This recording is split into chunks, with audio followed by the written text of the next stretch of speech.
AG Médical sur le site de Vary. On est à peu près 180 personnes qui avons une capacité de production d'une trentaine de millions de masques chirurgicaux par mois et de 5 millions de masques FFP2. Donc la production est entièrement intégrée dans l'usine. L'ensemble de nos salariés fabriquent ces masques au quotidien. On travaille en 3-8 et on a une volonté d'ouvrir les postes à des personnes sans formation, sans expérience dans ce domaine particulier de l'industrie, ce qui permet en fait d'avoir quelque chose de vertueux vis-à-vis d'un secteur économique qui est quand même difficile. Oui, donc on produit effectivement 3 types de masques, des masques chirurgicaux, donc comme on importe maintenant depuis quelques temps, donc, suivant différents formats, en couleur, pour enfants, pour visage fin. Mais on produit également des masques FFP2, bec de canard et standard.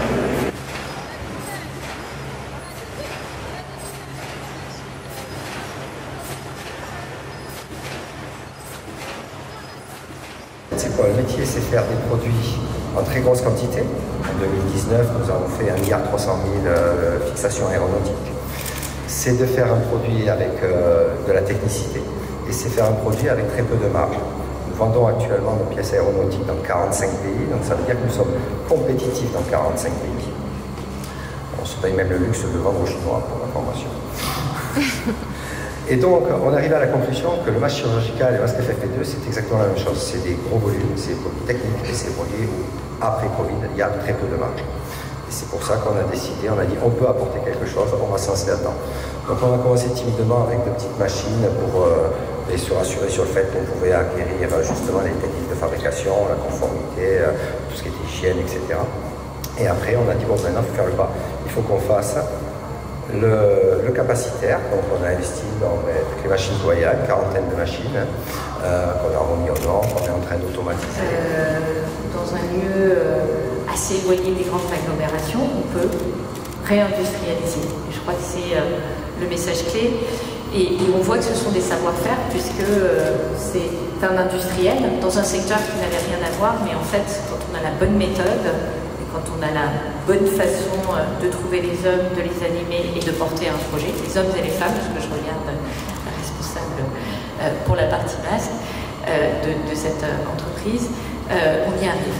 Et je pense que c'est le premier message, c'est de se dire que cela fait 30 ans que la France a vécu un destin de désindustrialisation, qu'entre 2000 et 2016, on a perdu 1 million d'emplois industriels, c'est absolument gigantesque. Aujourd'hui, l'industrie pèse en France la moitié de ce qu'elle pèse en Allemagne, et que c'est probablement pour cette raison aussi qu'on s'est appauvri relativement en Allemagne, parce que vous le savez, les métiers dans l'industrie payent plutôt mieux que la moyenne du secteur privé. Il y a moins de 5% de salariés au SMIC dans l'industrie, il y en a 3 fois plus en moyenne dans le secteur privé. Et puis ce sont des emplois qui sont dans les territoires et qui créent de l'emploi autour. Parce que lorsque vous avez un site industriel, vous avez toujours un peu de service autour pour aider le site industriel à fonctionner. Et puis vous avez le café, le commerçant du coin.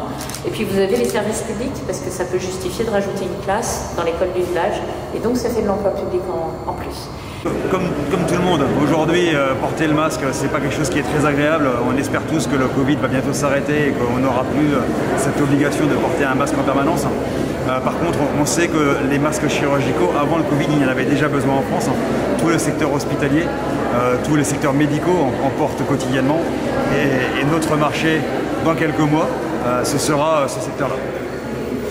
L'autre secteur dans lequel on croit, on s'est toujours moqué des Asiatiques qui portaient des masques dans la rue, des masques chirurgicaux. C'est peut-être pas si bête que ça en fait, de venir se protéger lorsqu'on est malade ou lorsqu'on est en présence de beaucoup de monde. Et on est persuadé que d'ici quelques semaines, quelques mois, les gens en France feront la même chose.